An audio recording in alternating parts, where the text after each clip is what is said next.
है। बहुत जोरदार दुकान जमी हुई है। अब दुकान जम तो गई, माल भी खूब खप गया, माल भी खूब बिका। तुम जो कमा कर लाए, बेटे ने लिया, बहुओं ने लिया, पत्नी ने लिया, रिश्तेदारों ने लिया, नातेदारों ने लिया, कुटुंबियों ने लिया, सबने लिया। आखिरी में फिर क्या हुआ कि बाजार वापस बंद हुआ और कंधे पर लेकर चल।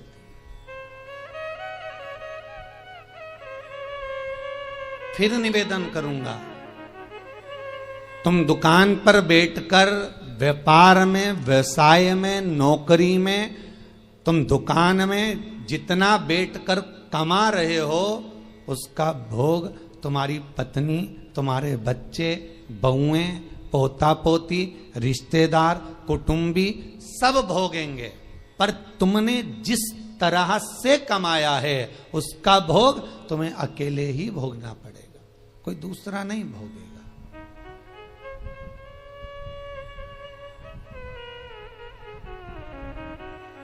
जीवन में कुछ कर्म ऐसा करते हुए चलो।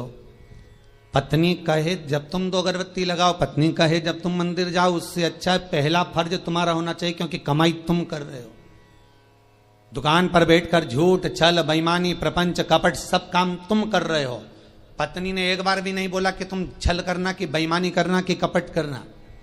उसने तो केवल शादी के समय पर 7 भावर ली थी, तब पंडित जी ने किलवा दिया था। पत्नी के 7 वचन में से एक वचन था कि मैं तुम्हारे साथ ब्याह कर जा रही हूं तो मेरा भरण पोषण तुम्हें करना है। पर इतनी सी बात थी। उसके बाद पत्नी ने एक बार भी नहीं कहा कि तुम ढेर सारा कमा कर लेकर आओ। बच्चे कभी नहीं कहते कि पिताजी आप हमारे लिए झूठ बोलो, कपट करो, छल करो, बेईमानी करो। बच्चे कभी नहीं कहेंगे, ना पत्नी कहेगी। जब ऊपर जाओगे, यम की कैद चढ़ोगे, तो यमराज तुम्हें जब नरक में पटकेगा तब कहोगे मैंने झूठ पत्नी के लिए बोला था, मैंने बच्चों को पढ़ाने के लिए, आगे बढ़ाने के लिए झूठ बोला था, मेरे अकेले को नरक क्यों पटक रहे हो? पत्नी और बच्चों को भी तो पटको। तो यमराज भी कहेगा झूठ तूने बोला, कपट तूने करा, बेईमानी तूने करी, प्रपंच तूने करा, तो भोग भी तू भोग, दूसरा काय को भोगेगा। इसलिए माता तुम्हें चिंता करने की जरूरत नहीं, तुम तो जोरदार जूड़ा मूड़ा बांध के अच्छे से रहो। पर मुख से तुम्हारा नाम है धर्म पत्नी। एक होती है पत्नी जो पति को पतन के रास्ते पर ले जाती है, सिनेमा घर ले जाती है, मायके ले जाती है, शॉपिंग मॉल ले जाती है, वो पत्नी कहलाती है। एक होती है धर्म पत्नी जो पति को धर्म के पथ पर लेकर जाती है। एक होती है धर्म पत्नी जो पति से कहती है, कथा आ रही है शिव महापुराण की, थोड़ी देर सुन लेना। अरे तो मैं दुकान पे नहीं बैठूं, दुकान पे टीवी लगवा लो, दुकान पर मोबाइल रख के सुनो। अरे नेट का खर्चा कौन सीवर वाला महाराज देगा? 150-200 रुपए का नेट चले तो कौन महाराज देगा क्या?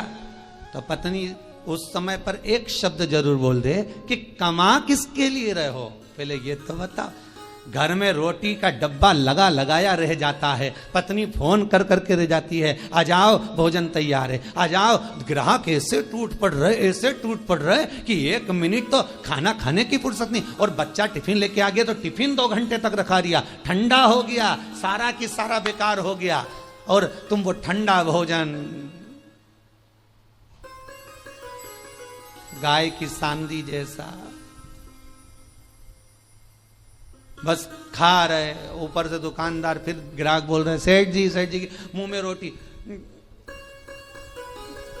सेठ फिर निकाला। किसके लिए कमाया भाई?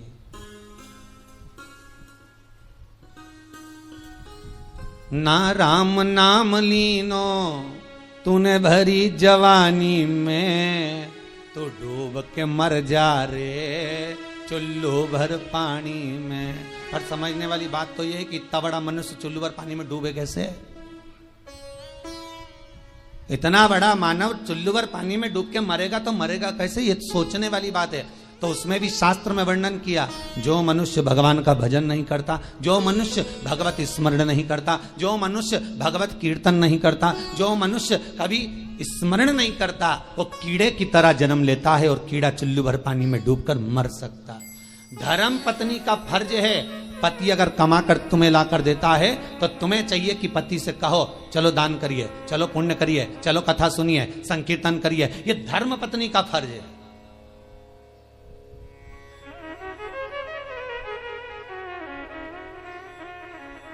सारे कथाकार मिलके, कई बार हमने सुना लोग उसको वो क्या नाम थी जिसकी नाक कट गई थी रे, है? तुम लोगों को बड़ा मालूम है।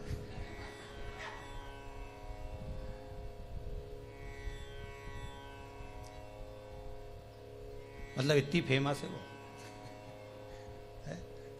तुम्हें भी मालूम था? कड़ेल जी मालूम था? हाँ, बड़ी फेमस है वो भाई। होना भी चाहिए उसको फेमस, क्यों नहीं होना चाहिए? उसके बराबर दुनिया में कोई भक्त नहीं होगा भगवान का उसके जैसा।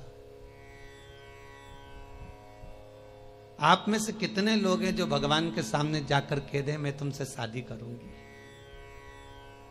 जितने लोग YouTube पर कथा सुन रहे, टीवी पर सुन रहे, ईमानदारी से बोल देना किसी ने जाकर भगवान के मंदिर में जाकर कहा हो, हे भगवान मैं तुम्हारे साथ शादी करूंगी। तुम तो इंसान हो, वो राक्षसी थी सूर्पणखा जो भगवान के सामने सीधा प्रस्ताव लेकर पहुंच गई कि तुम सम पुरुष न मौसम नारी, इसलिए मैं तुमसे विवाह करना चाहती हूं। भगवान इतने खुश हो गए कि जिंदगी में कहीं की तो मिली जिसने कहा कि तुम्हारे जैसा पुरुष नहीं होगा, मेरे जैसी नारी नहीं होगी। दुनिया समझे तब तो। यहां तो जो जाए भगवान के पास नहीं जाता, भगवान दुकान नहीं चल रही, भगवान छोरा दे दो, भगवान बहू दे दो, भगवान ये दे दो। भगवान भी इतना बोर हो जाता कि भगवान ने भगत से कहा एक आध दिन तू आके बैठ जा, यहां एक बार आके बैठ जा। होता है, एक भगत भगवान के पास पहुंच गया, भगवान सबसे ज्यादा अच्छी जिंदगी तो तुम्हारी है। भगवान ने कहा हमारी कहीं की जिंदगी अच्छी, और क्या, बढ़िया चांदी की थाली में पकवान आ रहे, लोग पंखा झेल रहे, एसी का रूम तुम्हारा, सारे मंदिरों देखे क्या ठाट के बने हुए, मार्बल का फर्श, मखमल के गादी तकिया, क्या जोरदार जोरदार सारा ठाट, ऊपर चांदी का छतर लगा, हीरे के जेवरात पहने। भगवान सबसे ज्यादा सुखी तो तुम हो। भगवान ने कहा अगर ऐसा सुख है तो एक काम कर, 24 घंटे के लिए तू हमारी जगह खड़े हो जा, चल आजा। तो क्या उसमें क्या होगा? 24 घंटे का कोई सुख होता? भगवान कहने लगे तू खड़ा तो मैं तेरी जगह चले जाता, तू मेरी जगह चले जा। अब भक्त तो बहुत नाराज तो था ही, उसने कहा ठीक है उतरो नीचे, उतरो। तो भगवान विष्णु और लक्ष्मी का मंदिर था, नारायण और लक्ष्मी का। तो भगवान बोले मैं अकेला जाऊं तो पत्नी को भी लाना पड़ेगा ना, तो पति ने अपनी पत्नी को बुलवा लिया, तू भी आ जा, आज अपन भगवान की जगह खड़े होंगे। भगवान को बाहर बैठ जाओ मंदिर के बाहर, हम दोनों खड़े। भगवान बोले जैसे हम खड़े वैसे की वैसे खड़े रहना हो, हिलना डुलना नहीं, नहीं तो लोगों को मालूम पड़ गया ना, सोच लेना। हाथ पांव कुछ नहीं हिलना चाहिए, कुछ नहीं हिलेगा, तुम्हारे जैसे ही खड़े रहेंगे बिल्कुल। तो हो जाओ खड़े। भगवान हट गए, उन दोनों को खड़ा कर दिया, धनी लुगाई को, दोनों को, पति पत्नी को। राम जी भगवान नारायण तो आराम से ऐसा हाथ करके खड़े, लक्ष्मी जी वैसा हाथ करके। तो लक्ष्मी जी ऊपर चढ़ी और लक्ष्मी जी ने उसकी पत्नी का हाथ ऐसा करा, ऐसा करी, मुस्कुरा, क्योंकि भगवान की मूर्ति मुस्कुराती हुई होती है ना। अरे करेगी नहीं करे दर्शन, करते ना, मुस्कुरा। और तुम भी ऐसे खड़े रहो, मुस्कुराते।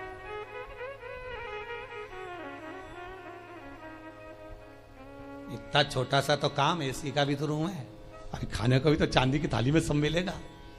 पत्नी से बोला खड़े रहे तो भगवान के जाऊं? लक्ष्मी नारायण कहा ठीक है जाओ। अब कब आऊं? भगवान बोले, तो वो बोला अभी हम सारा सुख भोग लें फिर आना आराम से। हाँ ठीक है, कल आ जाऊं कि आज ही आऊं? नहीं तुम तो शाम तक वापिस आ जाओ। हम भगवान वहां तक गए तो इन्होंने मुंह फिर उतार लिया। लक्ष्मी जी बोली मुस्कुराओ, फिर मुस्कुराओ। अब सब भगत दर्शन के लिए आने लगे भगवान के। ये दोनों मूर्ति ऐसे खड़े, कोई के मेरी बहू ऐसी, कोई के मेरा बेटा ऐसा, कोई के धंधा पानी नहीं चले, नीचे से चीटा चढ़ गया।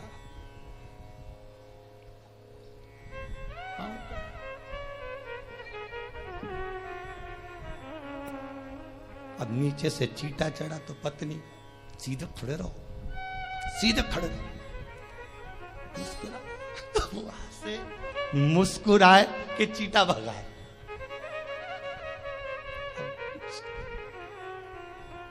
जहां लक्ष्मी जी खड़ी थी वही हाथ लेके मच्छर काटे जा रहा।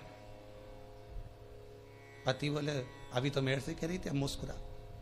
मच्छर खा रहा, मुस्कुरा। तब एक आया भगत, 11 दिए जला गया उनके बिल्कुल पांव के पास।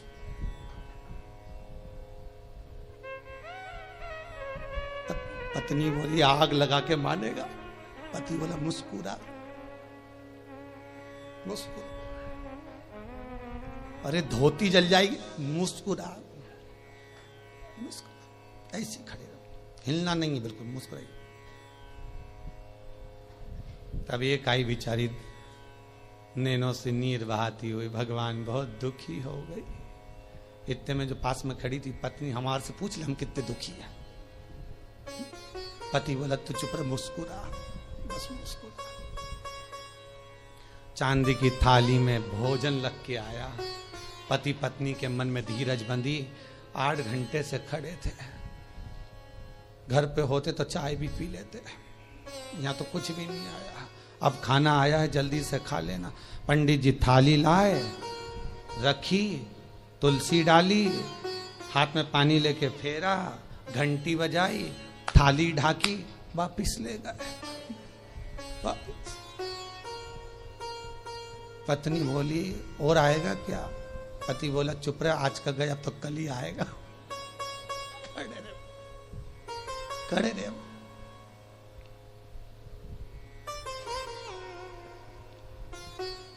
शाम के समय भगवान नारायण और लक्ष्मी आ गए।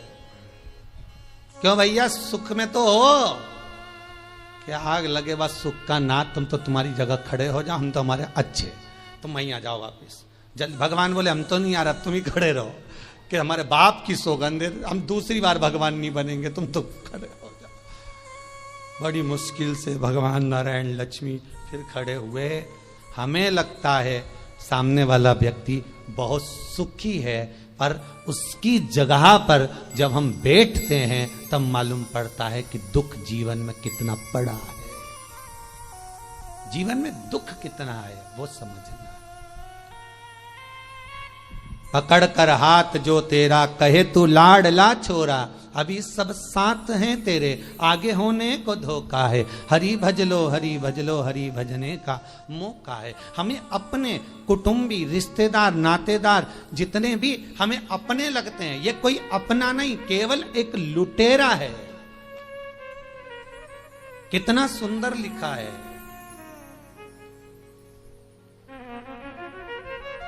अगर आप लोग कभी गया जी गए होगे पिंडदान करने के लिए, तो गया जी में, गया जी के रेलवे स्टेशन पर एक बड़ा बोर्ड लगा हुआ है कि दुनिया के सबसे बड़े लुटेरे, चोटे घर के लोग ही होते हैं। एक आपकी श्वासें चुरा रहा है, एक आपका समय चुरा रहा है, एक आपका धन चुरा रहा है, एक आपकी संपदा चुरा रहा है। उस रेलवे स्टेशन पर लिखा है कि सबसे बड़े लुटेरे चोटे अपने ही होते हैं, और नीचे लिखा है सावधान रहिए। किससे? किससे सावधान रहे? अर्थात जो लूटने में लगे हुए हैं। कोई कहता पापा जी पापा जी पापा जी कहकर उनका सारा समय खा रहे हैं, मम्मी जी कर कर उसका सारा समय ले लिया, सब कुछ तो समाप्त हो गया। वो चरित्र कितना सुंदर है साहब, कि एक व्यक्ति के घर में शादी थी, बहुत गरीब बड़ा व्यक्ति है,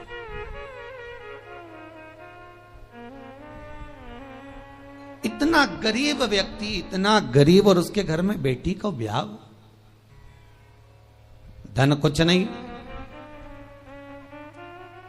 लड़के वालों से कह दिया सा मैं बहुत गरीब बड़ा हूं, मेरे यहां कुछ भी नहीं है। हम कहते हैं शंकर भगवान का केवल एक ही काम है, जो लिखा विधाता ने तुम्हारी किस्मत में, जो दुख विधाता ने लिखा, शिव जी का एक काम है, तुम जब शंकर भगवान के शिवलिंग पर जल चढ़ाते हो तो शिवलिंग पर जो चंदन लगा रहता है वो जल चढ़ाने से धुल जाता है। जब तुम शिवजी पे जल चढ़ाते हो तो चंदन धुलता है, श्रृंगार धुलता है। उसी तरह शंकर जी पे जल चढ़ाते समय वो जल तुम्हारे भी दुख को धो देता है, दुख को धो।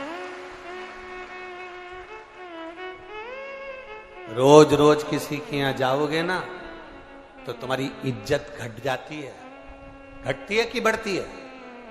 बोलो बोलो, जम के बोलो जरा। घटती है। रोज रोज किसी के दरवाजे पर जाओगे तो इज्जत घटेगी, पर रोज रोज महादेव के दरवाजे पर जाओगे तो इज्जत बढ़ेगी।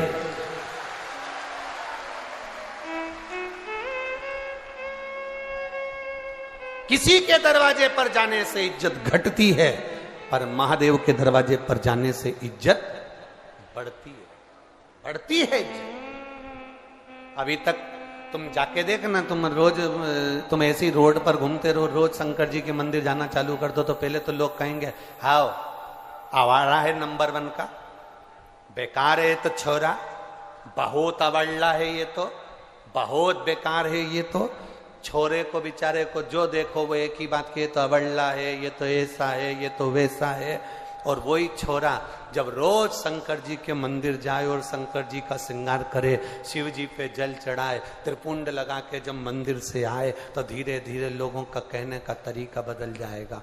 भैया ये तो रोज मंदिर जाता है और लुटा दिया भंडार वाले कर दिया माला काशी वाले। आप बैठे जरूर हो, इस पंडाल में बैठकर कथा जरूर सुन रहे हो, पर इतना विश्वास मानकर चलना कि 5 दिन की कथा सुनने के बाद मेरा बाबा तुम्हारी झोली में क्या क्या देगा ये तुम बाद में बताओगे कि मेरे बाबा ने मुझे ये दिया।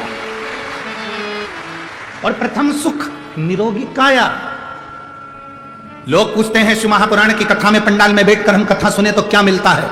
यहां जितने पंडाल में बैठकर कथा सुन रहे हैं उनसे पूछना कि उन्होंने अगर जलगांव की कथा सुनी हो, मालेगांव की कथा सुनी हो, नासिक की कथा सुनी हो, उसमें से किसी ने अगर कथा सुनी होगी तो वो खुद बता देगा कि मेरी शुगर, मेरा बीपी, मेरा थायराइड, मेरा सोरेसिस, मेरी तकलीफ कितनी कम हुई है। शंकर की कथा, ये मिट्टी जहां कथा होती है वहां की मिट्टी साधारण नहीं होती। देखिए